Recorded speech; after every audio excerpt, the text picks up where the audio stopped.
بسم اللہ الرحمن الرحیم۔ سائم ہومیوپیتھک انفرٹیلٹی کلینک سے آپ کی خدمت پہ حاضر ہوں۔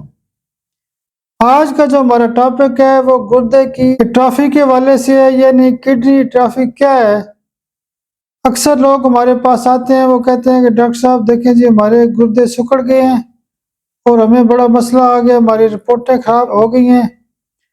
جب بھی گردے سکڑتے ہیں تو زیادہ تر ایسے مریضوں میں یہ کیس ہوتے ہیں جن کو شوگر بہت زیادہ ہوتی ہے، اور بھی سسٹک فائبروسس کے کیسز ہو سکتے ہیں، ملٹیپل کازز ہو سکتی ہیں، لیکن عام طور پر یہ دیکھا گیا ہے کہ جن لوگوں کے گردے سکڑتے ہیں اس کے بعد ان کے جو گردوں کا فنکشن خراب ہو جاتا ہے، یوریا اور کریٹینائن بڑھنا شروع ہو جاتا ہے، یعنی وہ بیسیکلی رینل فیلئر کے کیسز ہو سکتے ہیں۔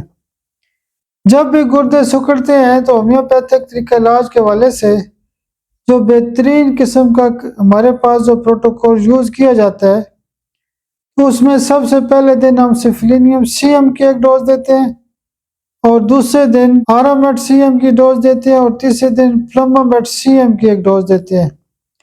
پلمبومیٹ جو ہے وہ گردوں کی ایک خاص دوائی ہے، گردے سکڑنے کے حوالے سے ایک بہت بڑی میڈیسن ہے۔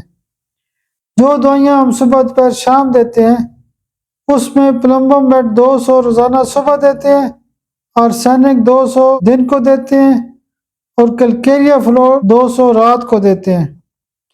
یہ جو گردے سکڑنے کا عمل ہوتا ہے، عام طور پہ دیکھا گیا کہ جب شدید قسم کی سردی ہوتی ہے تو سردیوں کے اندر شوگر کے مریضوں کو بہت زیادہ مسائل ہوتے ہیں، ان کے گردے خراب ہو جاتے ہیں۔ موسمی اثرات کی وجہ سے آپ نے دیکھا ہوگا کہ دسمبر اور جنوری کے مہینوں میں ڈیتھ ریٹ بہت زیادہ ہوتی ہے۔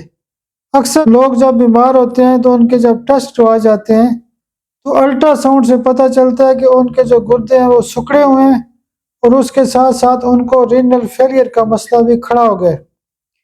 سردیوں میں چونکہ یہ ہوتا ہے کہ ٹمپریچر بہت ڈاؤن ہوتا ہے تو خون کی جو نالیاں ہوتی ہیں وہ بھی سکڑ جاتی ہیں، آرٹیریو سکلیروسس ہو جاتے ہیں، بہت زیادہ مسائل ہوتے ہیں، بلڈ پریشر ہائی ہو جاتا ہے، گردے خراب ہو جاتے ہیں، اور بہت سارے ڈائبیٹک نیوروپیتھی کے بھی مسائل ہوتے ہیں۔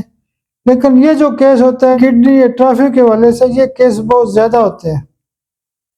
تو جب ہم موسمی اثرات کے ساتھ ساتھ جیسے آرسینک کو دیکھ لیں کہ یہ ٹھنڈ کو بھی کور کرتی ہے، گردوں کو بھی کور کرتی ہے، تو کڈنی اٹرافی کے حوالے سے یہ جو پروٹوکول ہے یہ بہت اچھا ہے۔ آپ میرے لیے دعا بھی کیا کریں۔ بہت شکریہ، بہت شکریہ، بہت شکریہ۔